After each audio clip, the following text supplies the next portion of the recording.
మరోవైపు వైద్యం చూస్తామని అంటే ఆరోగ్యశ్రీ బిల్లుల పరిస్థితి చూస్తే నెట్వర్క్ హాస్పిటల్స్కు ఈ 11 నెలల కాలంలో మామూలుగా ఆరోగ్యశ్రీకి నెలకు 300 కోట్లు ఖర్చు అవుతుంది. 11 నెలలకు ఈ పెద్ద మనిషి ఈ నెట్వర్క్ హాస్పిటల్స్కి పెట్టిన బకాయిలు ఎంతో తెలుసా? 3,500 కోట్లు. 3,500 కోట్లు నెట్వర్క్ హాస్పిటల్స్కు బకాయిలు పెట్టినాడు. అంటే ఆ 300 కోట్లు నెల నెల ఇవ్వాల్సింది 11 నెలల్లో ₹1 ఇలా.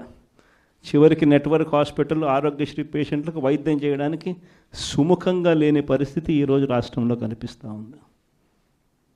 104, 108 అంబులెన్సుల గురించి నేను చెప్పాల్సిన పనుల, గవర్నమెంట్ హాస్పిటల్ గురించి అంతకన్నా చెప్పాల్సిన పనుల.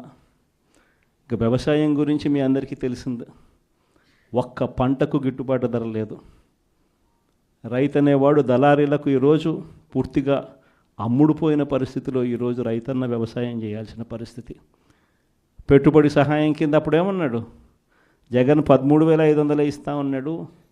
అది కూడా పిఎం కిసాన్తో కలిపి మేము వచ్చినామనంటే పిఎం కిసాన్ కాక 20,000 ఇస్తామని చెప్పి నమ్మబలికినాడు.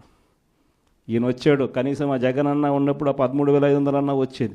ఇప్పుడు అది బాయ, ఆ ఇస్తానన్న ఈ 20,000 ఇది బాయ.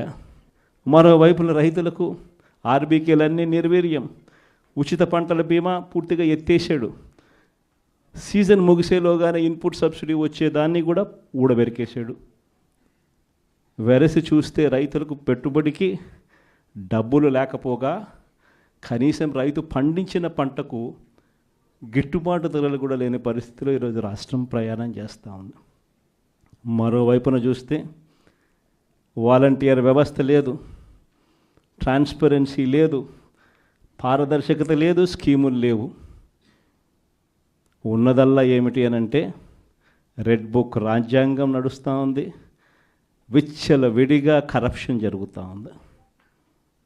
మామూలు స్థాయిలో కాదు, విచ్చల విడిగా కరప్షన్ జరుగుతూ ఉంది.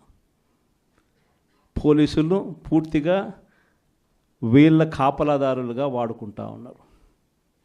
వీళ్ళ బంట్రొత్తులుగా పోలీసులను వాడుకుంటా ఉన్న పరిస్థితులు కనిపిస్తూ ఉన్నాయి. ఇలాంటి పరిస్థితుల మధ్య జరుగుతూ ఉన్నాయి.